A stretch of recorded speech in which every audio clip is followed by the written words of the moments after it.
know that you're actually doing any damage to him. Yeah.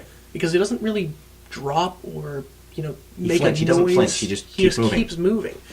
So I thought originally, I was like, okay, maybe I have to shoot all the guys that he's he's reviving. And these guys that he revives, like the guns like flailing like this. All they're there is just getting your way. Yeah, and they don't, I barely got hit by them, maybe once or twice, but I wouldn't even bother with them. Just I got hit when I got close. Sometimes they'll melee. Yeah.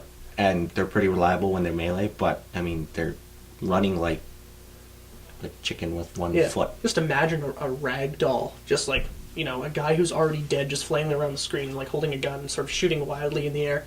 Speaking of dolls, the strings that this guy has. Yeah. He's got these wispy, kind of like strings. Veiny things. But when he resurrects people, they attach to like the head and the arms. Mm-hmm. And if the string pulls up, the arm pulls up, and it was really well done. Yeah. It was really well done, you're right. And the thing, when you first meet this guy on the street, and I think we have a video clip of this, so hopefully we'll be popping this up right now. I've got footage of this scene. Yeah.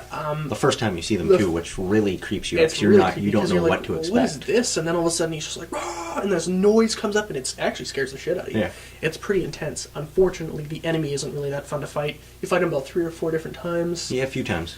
It's not fun. And another enemy that isn't fun, I'm not sure if you've gotten this far yet, but they're these, and they're from the original, but they did them up a little bit differently because they don't have them yet. guns. I know the guys you're talking about, the cloaked, ninja guys. Cloaked ninja guys. These guys are just a pain in the ass. Yeah. I'm on that part of the game right now where you got to go rescue the guy who's helping you. Yeah. And I haven't seen them yet, but I can tell they're coming soon. It's actually, right after you rescue him, that's when they start They lead up to them too, because every so often you'll catch sound of movement. Yeah. And they lead up to them quite well, and then when they do show up, it's like, whoa, shit hit the fan. Closer to the end of the game, they're a real nuisance because for whatever reason, they just come in droves and they'll take your health down. Like 3 hits and you're dead if you don't. And sometimes you don't know where they're coming from because they pop in, hit you, pop out, and another guy's popping in as you're turning around to look where that guy was, and he's hitting you. Fight it's like pack mentality.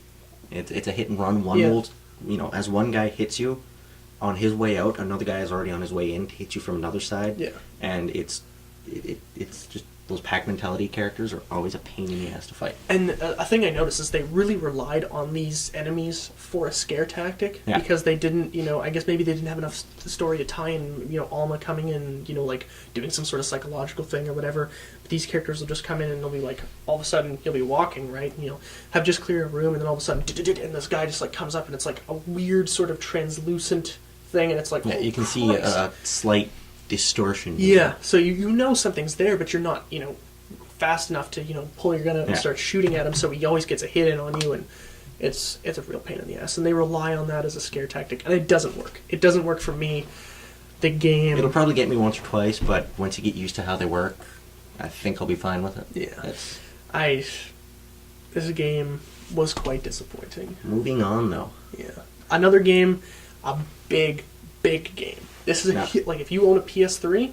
And I had the first one. I had Killzone 1 for the PS2. And despite the gripes that everyone had with it, because it didn't live up to the Halo killer that it was supposed to be, it was still a solid game. The story was quite phenomenal. Yeah.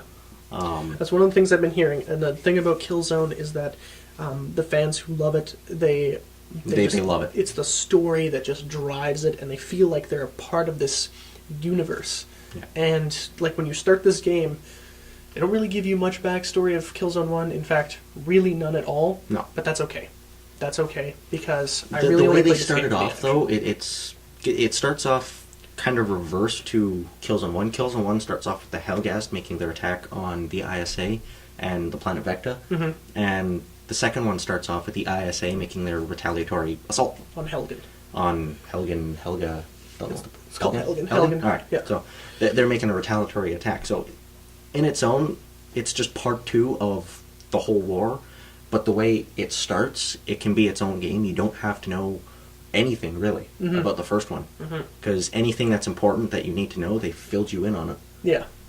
Another thing we should mention is I'm not quite sure on this, but the Killzone for the PSP. I'm not quite sure if that's canon to the story. But that game I really enjoyed, and that was one of the reasons... If you have a PSP, check it out. Yeah, it's very... I mean, to me anyway. I think there's a lot of Killzone fans out there who don't like it, but I thought it was a great game, and you can actually download that on the PSN network right now. It's recently just added to the PSN network, so you can download it for $15.99. And I think that's a good deal, because it's a really cool game. But getting back to Killzone 2, I'm going to say, bar none, this is the best-looking game I've ever seen in my life. I'm a staunch 360 guy right now. Like, I have 360. I used to have a Wii, got rid of it. I only keep my 360. The PS3 is one of those systems that right now there's two games now. It was originally just Metal Gear Solid 4 that made me want the PS3, and I couldn't justify buying an entire, couple $100s on one system to play one game. This game has pushed the scale. Graphics. I only have standard def TVs. Like, I'm not like this guy. I don't have money coming out of every pocket. The thing is, like, on high def, oh my god. On standard def, oh my god, still looks good. It's phenomenal. I can only imagine what it looks like on HD. Like we're looking on a progressive scan TV, and I was like, it's gonna be rough, and we started playing it, and I was like, wow, this is actually really crisp. Good. They've really outdone really the system. They've pushed it, and it's sharp, it's crisp. You'd think you're playing on, S-Video or something. Yeah. With it looks better than just regular component cables. Yeah, it's like you're playing a CG movie. It's just phenomenal, and there's just so much detail and grit in every portion of the game. Yeah. I mean, unfortunately, you can't look at it for long because you're always under fire, but my god, does it look unbelievable. So basically, as we said, I mean, the story is the ISA's, starting their assault on planet Helgen, and Visari, who is the leader of the Scholar Helgen, is basically the, I guess you could say, the Adolf Hitler of that time. He's a good speaker. The Helgen, yes, the Helghast are very reminiscent of Nazi propaganda. Yeah. Not so much their ideals, I don't know too much about that, but the propaganda, it is very, like, the opening speech of Killzone 1 and some of the speech for Killzone 2 is very reminiscent. Like, if you just go to YouTube, look up a Hitler speech or something, you can see, like, they almost just went, Hitler, let's use him. Yeah, and actually, it really, like... But then again, Hitler is probably the biggest villain of our I can't remember the name of the voice actor, but, I mean, we all know who he is. He's from... Colonel Stryker in X-Men 2. He played... Bourne Supremacy. He was the FBI guy in there. Yeah, he was the double agent kind of villain in Bourne, the first Bourne, and I think part of the second Bourne. Yeah. He's in a bunch of movies. He's a great actor, but he's got a great voice, and this guy speaks unbelievably. And the lips, like the mocap for the face. Yeah. Oh my god, it's really good. And it actually sends chills down you when you're listening to it, because it's just speech put together so well. But I didn't know the Helghast were Scottish. That's all I didn't know. The production values on this game, I'm not sure, other than like Metal Gear Solid 4, for how much detail they put into this game. This game, you can tell that they've dumped a lot of money into it, and I know they're going to make it back, because this is the game that if you own a PS3, you have to get. There's no excuse. Yeah, this game is going to sell a few systems on its own. I really want to go out right now and pick up a PS3. Really? Just for this game. I was blown away by it. It was graphically phenomenal. So... I haven't played the multiplayer. I only played the first level. Multiplayer is actually really fun. But the first level itself is really... It throws you straight into the war. It's none of this dilly-dally training crap. There is no training. No. You're in it or you're dead. Just learn it or die. If you don't know how to move, you're fucked. Yeah, and unfortunately for myself, that was my downfall. And I'm going to start by saying that I do like this game. But he sucks. But I'm terrible at it. I'm not very good with the PS3 controller. I'm just going to be honest with you right now. I am not very good with this controller because I've been playing on that controller for so long, okay? And when I get the PS3 controller in my hand, it takes me a very long time. And I've only owned it for 5 months. Yeah. No, not even that. Like 4, maybe 3. Yeah. So I haven't really got a lot of practice with it. I watch a lot of Blu-rays, and you really don't need to, be able to manipulate the buttons or anything for that.